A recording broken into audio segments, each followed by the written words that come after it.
Uno de los motivos de consulta más frecuentes a nivel de la asistencia primaria y especializada, por supuesto que son los dolores de cabeza. Pero ¿realmente sabemos qué hacer en el supuesto caso de que nos consulte alguien con un dolor de cabeza, bien sea recurrente, crónico o de nuevo? Bueno, el día de hoy vamos a conversar algunos aspectos muy importantes con respecto al manejo que se debe dar en cuanto a un paciente que presenta cefalea de alguna u otra característica, saber qué hacer, saber en qué momento estamos en presencia de una emergencia, en qué momento estamos en presencia de una cefalea que no supone riesgo para la vida y en qué momento debemos hacer una referencia directa a servicio de emergencia o a una atención un poco más especializada. La cefalea en emergencia, que realmente es el pan nuestro de todos los días. Vamos a comenzar con algunas definiciones básicas. Sabemos que desde el punto de vista epidemiológico, la cefalea es uno de los motivos de consulta más frecuentes en asistencia primaria y el más frecuente en consulta del neurólogo. Algunos lo han denominado el pan que no puede faltar sobre la mesa en cuanto a motivos de consulta. Sin embargo, a pesar de que suene un poco con algún tilde, digamos, humorístico, representa un auténtico problema de salud, ya que la mayoría de los dolores de cabeza son incapacitantes y representan un alto porcentaje en ausentismo laboral en el primer mundo.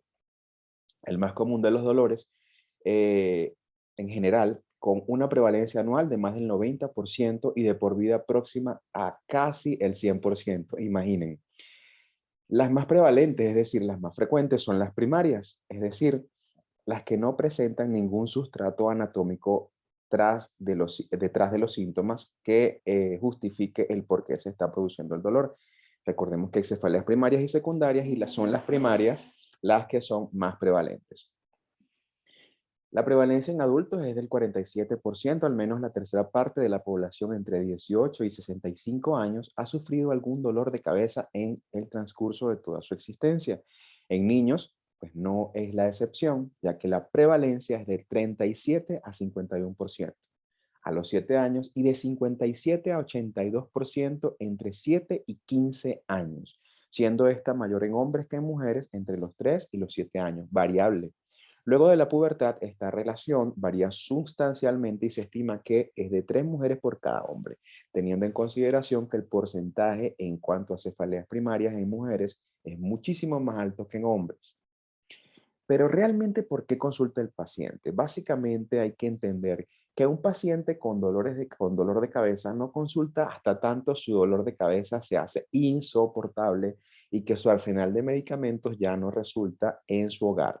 Es decir, pues una cefalea que sea reciente, que sea nueva, o que sea la serie interminable de dolores de cabeza continuos a lo largo de su vida, por supuesto que le genere frustración o preocupación e incluso temor, ya que pudiera el paciente pensar o considerar que existe algo grave que debe ser diagnosticado y tratado. Por supuesto que el agotamiento, la desesperación que conlleva el tener un dolor refractario a tratamiento, además de la respuesta pobre a estas medidas que toma el paciente en casa. La cefalea es lo suficientemente diferente o severa en comparación con las cefaleas que ya previamente había tenido el paciente, lo incapacita y esto puede generar la alarma y de esta manera el paciente considerar que debe acudir a consulta. O que la cefalea, como en el caso de algunas noxas estructurales, como lo es la hemorragia subaracnoidea, pues sea la peor de toda su vida o por signos de alteración de la conciencia, fiebre o signos de focalidad neurológica en la que es indispensable que el paciente consulte de inmediato. Hay tres pilares fundamentales al momento de hacer un interrogatorio con un paciente que acuda por cefalea. Lo primero, el paciente tiene una cefalea primaria o secundaria, explicándole al paciente que las más frecuentes son las primarias. Ejemplos, cefalea de tipo migrañoso, cefalea de tipo tensional, etcétera. En el caso de que sea secundaria, pues ya vamos a ver más adelante de qué manera nosotros determinamos o clasificamos a este paciente digamos, en una afectación secundaria a alguna alteración estructural que pueda poner en riesgo su integridad física. Otra pregunta importante, ¿es necesario solicitar alguna exploración complementaria, tomografía, resonancia magnética cerebral o algún otro estudio complementario? Y en la elección, por supuesto, del tratamiento ideal. Todos estos pilares fundamentales van a constituir la base en el tratamiento y la atención de la cefalea en la emergencia. Como les dije, las cefaleas primarias se caracterizan porque hay una ausencia de enfermedades o condiciones anómalas que expliquen el dolor. El dolor de cabeza es frecuente y su duración variable, y hasta cierto punto las características pueden ser siempre las mismas. Eventos que pueden parecerse entre uno y otro, y los elementos semiológicos o los elementos clínicos suelen ser uniformes. Ejemplo, migraña tensional y la cefalea en clúster o cefalea en racimos. Aquí tenemos un cuadro comparativo en el que observamos tres tipos de dolor de cabeza primarios.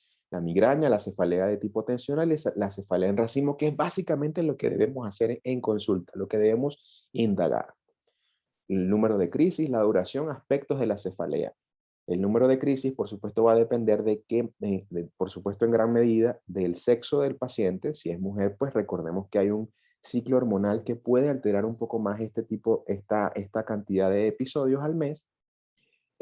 Pues la localización y la duración también nos va a orientar acerca de qué es lo que está ocurriendo. Síntomas asociados. Recordemos que no todos los pacientes tienen síntomas asociados, pero aquí es donde viene lo interesante. ¿De qué manera nosotros vamos a determinar que una cefalea primaria o una sospecha de cefalea es secundaria? A través de los signos de alarma de la cefalea o red flags. La cefalea secundaria, como ya les había mencionado, se define como una cefalea que esté condicionada por una alteración estructural que explique la sintomatología. A través de los signos de alarma, nosotros, interrogándolos, por supuesto, nos vamos a percatar de si este paciente está teniendo un ACV, crecimiento de alguna lesión ocupante de espacio, alguna infección del sistema nervioso central, alguna otra alteración estructural que esté condicionando que se presente el dolor de cabeza y que sea esta la manifestación de una enfermedad más grave. Ahora, ¿cuáles son estos signos de alarma? Que sea la primera o peor cefalea en la vida del paciente, el paciente siempre va a saber qué tan grave es su dolor de cabeza. Una cefalea en thunderclap o una cefalea en trueno, que es una cefalea de inicio explosivo con gravedad máxima en el primer minuto. El paciente describe como si algo está roto dentro de su cabeza, de manera súbita, de manera abrupta. Una cefalea que sea de inicio subagudo, que empeora progresivamente en días o semanas, que pudiera, digamos, inferir en que en el cerebro pudiera estar creciendo alguna lesión ocupante de espacio y que por compresión, pues evidentemente genera los síntomas. Una cefalea que sea diaria y crónica sin mejoría, cefalea nocturna o en la madrugada, una cefalea que despierta al paciente, una cefalea durante el ejercicio, cefalea que se precipite por maniobras de Valsalva como la defecación, la tos o algún tipo de peso que realice el paciente. Cefalea siempre en la misma localización. Recordemos que como un ejemplo de esto tenemos que la migraña es una cefalea alternante, es decir, en algunos momentos tiene una localización hemicránea izquierda y en algunos momentos una cefalea hemicránea derecha, pero no siempre es predilecta en algún hemisferio o en algún hemicráneo específico. Entonces, una cefalea que no sea alternante debe ser tomada como signo de alarma. ¿Qué pudiera estar ocurriendo aquí? Probablemente alguna alteración en ese hemisferio de tipo vascular o de tipo lesión ocupante de espacio o alguna otra que debemos investigar. Una cefalea que no responde al tratamiento médico, una cefalea con enfermedad sistémica, fiebre, rigidez de nuca. Esto es muy importante ya que cuando se presenta cefalea en contexto infeccioso, es importante haber descartado todos y cada uno de los elementos o digamos de las esferas infecciosas sistémicas. Es decir, no podemos tener prueba o evidencia de que hay una infección urinaria, una infección de piel y partes blandas, una infección pulmonar o algún otro foco evidenciable. Cefalea asociada a signos neurológicos focales es este paciente que aunada a la cefalea tiene alteraciones desde el punto de vista del examen físico neurológico con papiledema, cambios mentales o de conciencia o alguna alteración motora o sensitiva de nuevo. Cefalea, por supuesto, que se presenta en el contexto de crisis epilépticas. Cefalea en pacientes en condición de alteración de su sistema inmunológico, cefalea en SIDA o cefalea en pacientes oncológicos y cefaleas de novo, esto es muy importante, que aparezcan luego de los 50 años. No es lo mismo una señora de 75 años que refiere a un dolor de cabeza similar a una migraña y que esta persona haya tenido un historial largo y bien verificado de cefalea desde los 10 años a una chica, a una persona de 70 años que pues presente el mismo dolor de cabeza sin historial. Esto debe suponer un signo de alarma. El diagnóstico, como en toda patología médica, debe ser basado en la historia clínica minuciosa. El inicio súbito de la cefalea agudo, deterioro del nivel de conciencia o focalidad, una cefalea que durante meses o años con características homogéneas y patrón no cambiante. Esto debemos diferenciarlo. La temporalidad, cuánto tiempo le dura, en cuánto tiempo alcanza la máxima intensidad, qué tan frecuente es su dolor de cabeza, la actividad que estaba realizando cuando el dolor apareció, la frecuencia, las características y la edad de aparición, como ya les mencioné. Existen 18 puntos que podemos, digamos, de los que podemos echar mano, se han modificado, actualmente son un poco más, pero en esta oportunidad les traigo una, digamos, una tabla que hace referencia a lo que interrogamos en la cefalea, en emergencia y en consulta a nivel especializado y primario, para que lo tengan muy presente. Esto es muy importante. De hecho, creo que esto es el pilar de esta conferencia. La edad de inicio es muy importante. ¿A qué edad comenzó este tipo de dolor de cabeza que tenemos en nuestro paciente? ¿Desde cuándo es más frecuente? ¿En qué parte de la cabeza se localiza? ¿Frontal, hemicránea, holocraniana? Intensidad con la escala visual análoga del 1 al 10, en la que 1 es no tener dolor, 5 es que pueda realizar sus actividades de la vida cotidiana, pero con un dolor que es tolerable, o 10, que es la máxima intensidad en la que el paciente debe incapacitarse de su rutina diaria e incluso lo puede hacer llorar del dolor. Frecuencia de presentación, qué tan frecuentes son los episodios, características del dolor, el horario en el que se presenta esta cefalea, cuánto le dura cuánto le dura la cefalea, si hay algún síntoma previo que puede avisar que sobreviene el dolor, como en el caso de la migraña con aura, en la que estos fenómenos sensitivos pueden o sensoriales pueden ser el aviso de que viene el dolor. Tipos de aura en el caso de que se presenten síntomas asociados, náuseas, sensación de parestesia, vértigos, alteraciones motoras, alteraciones de otro tipo sensitivas, cualquier síntoma que esté asociado a la cefalea. ¿Cuáles son los desencadenantes de este dolor? ¿Qué está haciendo el paciente cuando tiene el dolor? ¿Qué es lo que el paciente ha identificado como un factor detonante de su cefalea? ¿Cuáles son estos elementos que empeoran el dolor? ¿Causa o no incapacidad? ¿Alivia? ¿Con qué alivia? ¿Analgésicos, parcial o totalmente? ¿Alguna postura? ¿Alguna maniobra o alguna intervención que realiza el paciente? Hay síntomas afectivos o de la esfera psicológica o emocional asociados a la cefalea, como depresión, ansiedad o insomnio. Se asocia a la menstruación el dolor de cabeza, historia familiar de migraña o de algún otro tipo de cefaleas. Es muy importante que hagan un poquito de insight en estos puntos porque es lo que nos va a dar el diagnóstico de una cefalea primaria y el diferencial de una cefalea secundaria o viceversa. Por último, es importantísimo para todos nosotros conocer por qué razón este paciente que ha tenido tantos dolores de cabeza, que es lo más frecuente, consulta el día de hoy. ¿Qué es lo que hizo que el paciente recurriera a la emergencia? Ahora, en cuanto al examen físico, ¿qué vamos a buscar?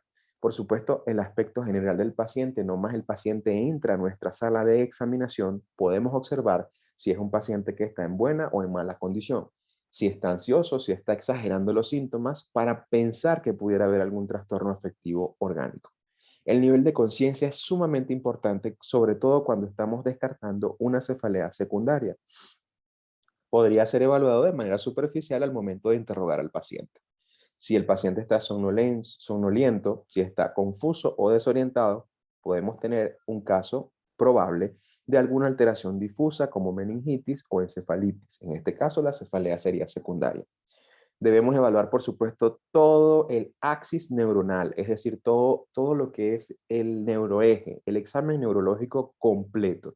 Evaluar el lenguaje con todos los ítems conocidos, siempre y cuando, por supuesto, este paciente esté consciente y su nivel de prosexia o atención nos permita esto. Al examen físico, ¿qué vamos a buscar? Hay que revisar la cabeza, señores, el cráneo. Hay que revisar. Infecciones locales, si las tenemos a nivel otorrino, tumoraciones óseas, sensibilidad mastoidea, auscultación de órbitas, soplos o angiomas. Y por supuesto en niños la circunferencia cefálica es importantísima. En la exploración física general vamos a buscar por supuesto la presión arterial, temperatura, fiebre o presencia de rash, considerar neuroinfección, etcétera, etcétera. Todo lo que conlleva una infección, una evaluación minuciosa. El fondo de ojo nos puede revelar muchísimos datos y muchísima información de lo que está ocurriendo dentro del encéfalo. No en vano se ha mencionado que es la única ventana a la que podemos acceder que nos puede mostrar mucho del sistema nervioso central. Podemos tener papiledema, signos de irritación meningia, palpar arterias temporales en pacientes mayores de 50 años para descartar arteritis de la arteria temporal. Muchas veces, cuando sospechamos que sea una cefalea en thunderclap o una cefalea en trueno y tenemos una sospecha clínica de hemorragia subaracnoidea, vamos a encontrar algo similar a esto en el examen de fondo de ojo. Esto no es más que una hemorragia subretiniana denominada clínicamente y semiológicamente como un síndrome de Terson. ¿Okay? Esto es una hemorragia subaracnoidea hasta que se demuestre lo contrario, una ruptura de vasos retinianos por aumento de la presión intracraneal y del espacio subaracnoideo, por supuesto. Aquí observamos una de mayor cuantía. Esto es un fondo de ojo, digamos que tenemos todas las partes que configuran lo que vamos a observar, ¿ok? Esto es el disco óptico. Aquí vemos un poco de borramiento de los polos y bordes, sin embargo, podemos ver la emergencia de los vasos, hay que ver el pulso, ¿ok? Debemos observar si hay alguna alteración en esta circunferencia, que es la que nos va a aportar la información de indemnidad de la cabeza del nervio óptico. Ya lo conversamos, sin embargo, las red flags siempre las tenemos que tener en consideración. El primer o peor dolor de cabeza de la vida es lo primero que vamos digamos, a tener en consideración, ¿ok? El primer dolor de cabeza de la vida, ¿ok? Pues, evidentemente el paciente siempre va a tener esto lo va a tener el paciente siempre en consideración porque va a conocer su dolor previamente, ¿ok? Vamos a tener, por supuesto, como ya les había dicho, un aumento en la frecuencia o la intensidad de los dolores, un dolor que generalmente lo que haga sea empeorar, dolores de cabeza crónicos, diarios, un dolor de cabeza que sea siempre en el mismo lugar, dolores de cabeza que resistan al tratamiento, dolores de cabeza que, digamos, aparezcan en condiciones especiales como el embarazo, pacientes con cáncer, pacientes que son HIV positivos, pacientes con demencia, pacientes que están anticoagulados, pacientes que tienen síndromes neurocutáneos, cefaleas que aparezcan luego de los 50 años, pacientes que tengan crisis epilépticas aunados a la cefalea y, por supuesto, pacientes que tengan síntomas como fiebre, rigidez de nuca, náuseas y vómitos, en la que, pues, por supuesto, vamos a sospechar que tenemos una meningitis o una encefalitis o una meningoencefalitis. Pues vamos a también a ver todo lo que sea asociado, los síntomas asociados, ¿ok? Esto ya lo vimos, es un poco más de ver qué pudiéramos complementar. Es un pequeño algoritmo que me pareció un poco sencillo y fácil de entender. Una cefalea en urgencias, si la edad es mayor de 50 años, pues si es la edad mayor de 50 años, la probabilidad diagnóstica, según la velocidad de sedimentación globular, si está elevada, va a ser una arteritis de la temporal. Si no es el paciente mayor de 50 años, vemos si hay criterios de alarma. Si los hay, pedimos tomografía. Si no los hay, el tipo de cefalea debe ser primaria y la tratamos. Si encontramos en la tomografía, si está normal, hacemos el diagnóstico. Si está normal, pues hacemos una punción lumbar. Si la punción lumbar está normal, hacemos el diagnóstico de acuerdo a lo que tenga el líquido. Y si está normal la punción lumbar, bueno, volvemos a revisar todo lo que investigamos en este paciente, ya que se pudiera tratar de una cefalea primaria.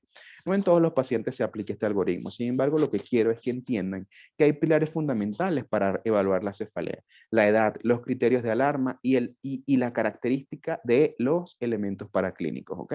No todos los pacientes le vamos a hacer punción, no todos los pacientes le vamos a pedir neuroimagen. Ahora, ya hablando de la neuroimagen, ¿en qué paciente vamos a pedir nosotros exámenes paraclínicos de tipo neuroimagen? pues en una cefalea que se entró en una cefalea en thunderclap o una cefalea en estallido, una cefalea de inicio subagudo con progresión hacia empeoramiento progresivo, cefalea asociada a signos o síntomas diferentes a los del aura migrañosa, una cefalea con papiledema o rigidez nucal, una cefalea con fiebre no explicable por otra enfermedad sistémica, cefalea, señores, con signos de alarma. Todo paciente que curse con signos de alarma debe ser candidato a una realización de neuroimagen. Por supuesto que esto no es para todos los pacientes y muchas veces el paciente cree que el diagnóstico se hace solo con paraclínicos o solo con imágenes. Esto no debe ser así. Si tú tienes la sospecha de que hay algo más y que hay algo secundario, evidentemente vas a pedir la neuroimagen. No se piden imágenes para complacencia de pacientes. Eso es importantísimo que se entienda. En el año 94, la Academia Americana de Neurología propuso una guía de actuación que en pacientes adultos con cefalea recurrente, incluyendo aquellos que presenten crisis, pues, o presenten cefalea con auras visuales sin cambio de patrón reciente, pues obviamente la imagen no está indicada, solo está indicada cuando hay signos de alarma y cuando tu sospecha clínica está basada en signos semiológicos objetivos de que el paciente esté en presencia de alguna noxa estructural como un ACV, como una infección del sistema nervioso central o alguna lesión ocupante de espacio o alguna digamos, noxa tóxica o alguna ingestión de algún tóxico que esté causando una disfunción de la funcionalidad cerebral normal. Esto, señores y señoras, y señoritas y señoritos, es lo que todos desearíamos encontrar cuando tenemos un paciente con cefalea secundaria. No lo digo porque quisiéramos que el paciente tuviese una hemorragia subaracnoidea, sino que como clínicos deberíamos o quisiéramos encontrar, digamos, ese punto a favor del diagnóstico clínico que hemos hecho previamente. Por eso es que lo digo, no porque sea adecuado encontrar noxas que pongan en riesgo la vida del paciente. Como médicos siempre estamos un poco dudosos al inicio de nuestro ejercicio médico, nuestro ejercicio clínico, y cuando sospechamos, por ejemplo, que un paciente tiene una hemorragia subaracnoidea y nos llega esta imagen, en cierto modo respiramos porque tenemos un diagnóstico y vamos a tratarlo, ¿ok? En esta imagen, que es una tomografía, un corte axial, podemos observar, fíjense acá, que hay un borramiento. Bueno, primero que hay una indemnidad de la tabla ósea, todo esto blanquito que se ve por acá es el hueso, ¿ok? Es la bóveda craneal, está indemne, por lo que podemos inferir que no se trata de algo traumático, ¿ok? Que pudiéramos estar en presencia de una hemorragia subaracnoidea espontánea. Vamos a observar entonces, siempre de adentro hacia afuera, que todos los bordes del cerebro, fíjense, no se ven circunvoluciones ni surcos, ni cisuras, fíjense. Hay borramiento completo, borramiento global de surcos y cisuras, lo que representa que hay edema difuso, hay edema generalizado. Inmediatamente nos vamos a la cisterna interhemisférica, cisterna de la cisura o la cisura, digamos, de la insular, ¿ok? Perimesencefálica, ¿ok? No se ve muy bien la ambiens, pero fíjense todo esto de color blanco, estas hiperdensidades, que por supuesto son compatibles con una hemorragia subaracnoidea o con contenido hemático en el espacio subaracnoideo. Aquí podemos observar algo que pareciera ser el continente o el epicentro de esta hemorragia subaracnoidea por ubicación anatómica, probablemente la arteria cerebral media del lado izquierdo, ¿ok? O pudiera ser también la comunicante anterior. No lo podemos objetivar bien porque la sangre pues no nos permite observar. A posteriori pues pudiéramos pedir un estudio angiográfico para evaluar el árbol vascular. Pero lo importante es que vean dónde hay sangre, dónde están las cisuras, y ese es el espacio subaracnoideo, ¿ok? Fíjense cómo se dibuja muy bien el mesencéfalo acá, ¿sí?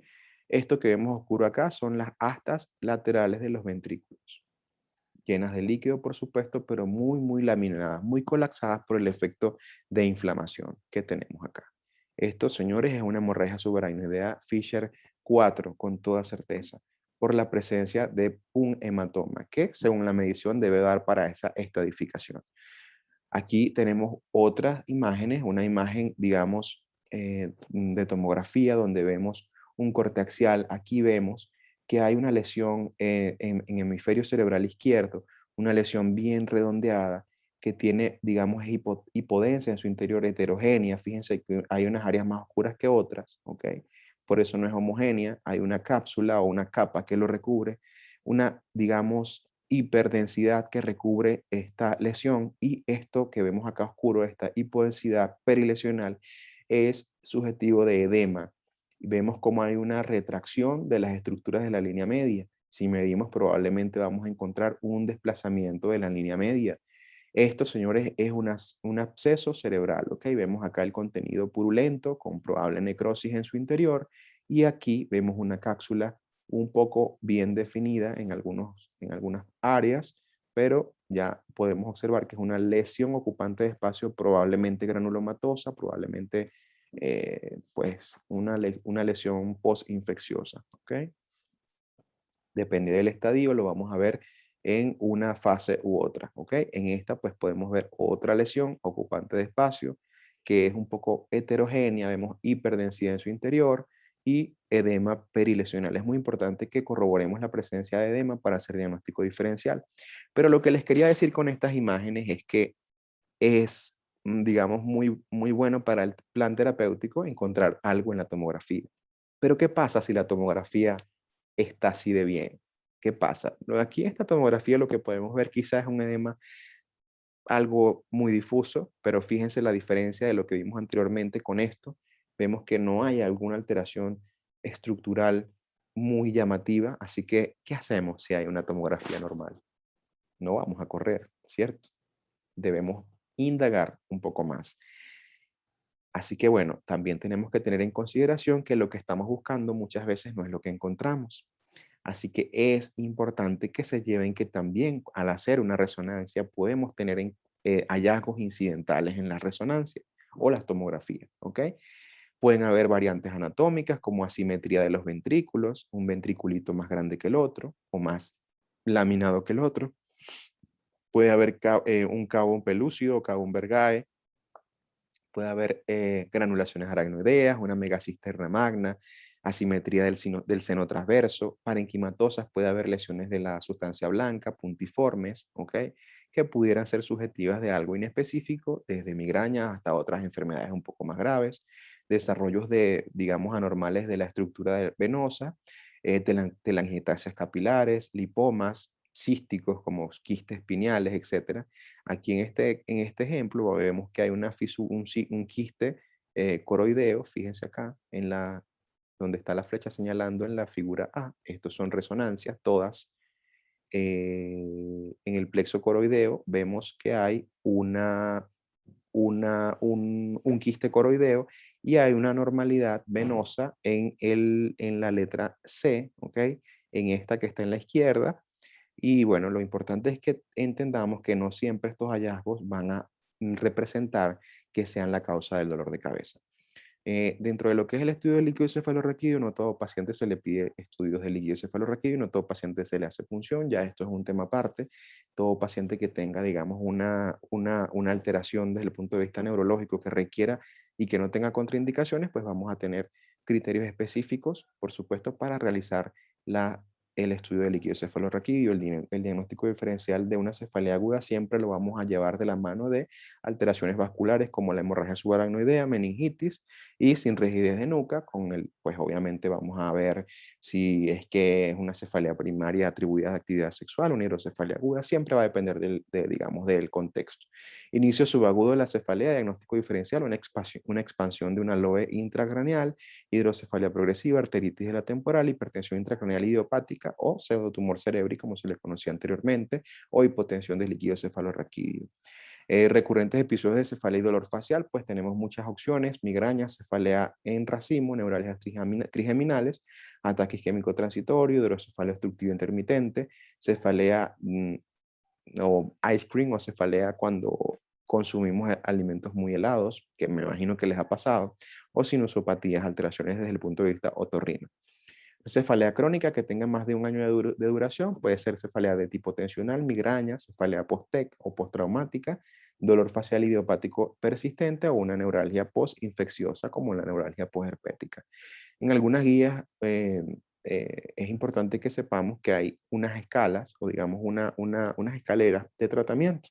Los fármacos utilizados en el ataque de migraña básicamente son triptanes, analgésicos antiinflamatorios no esteroideos, antieméticos y en algunos casos se utiliza sedación. Sin embargo, lo que quiero que recuerden es que los que tienen más evidencia son el acetaminofén, los AINES y los triptanes, ¿ok? Sabiendo que deben usarse de manera organizada y sin abusar de ellos, ya que pueden causar cefalea de rebote. Un tratamiento de migraña de urgencias, como ejemplo, leve a moderado, moderado a grave. Fíjense que se usan las mismas opciones, sin embargo, siempre hay que individualizar al paciente. El estado migrañoso es una situación en la que el dolor no mejora en las 72 horas de ocurrido, de iniciado el dolor. Vamos a colocar AINES, antieméticos, si es necesario gastroprotección con inhibidores de la bomba de protones, reposición hidrosalina y podemos utilizar algún neuroléctico o benzodiazepina suave. Sin embargo, esto ha cambiado con el tiempo y actualmente pues los pilares fundamentales son el analgésico, la hidratación y el antiemético que genera un efecto sinérgico con el analgésico, ¿ok?